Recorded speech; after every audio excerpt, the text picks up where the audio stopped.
شوفوا يا اخوان، انتبهوا لهذه الطريقة. هذه القهوة، هذه الشاي. لما تخش عند واحد بدوي يقول لك اشرب قهوة، تشرب فنجالين 3 4 5 6 10، يمتحن اهلك الين يجيب لك الجنان، الين يجيب لك الحموضة ببطنك. بعد ما تخلص القهوة تقول له خلاص حبيبي، يقول لك اشرب شاي اقطع المرارة. تقطع المرارة بالشاي، يساقيك شاي الين ينفضك بالسكر فوق 1000 يطلع. يرجع بعدين تقول له بس خلاص، يرجع يقول لك اشرب قهوة اقطع الحلا. حلا مرارة، حلا مرارة.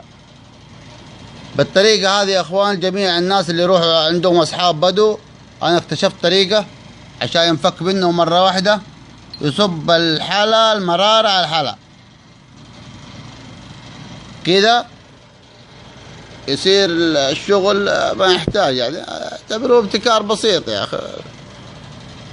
يوفقكم ان شاء الله وجزاكم خير ان شاء الله. كذا تنفك من جميع اصحابك البدو. شكرا.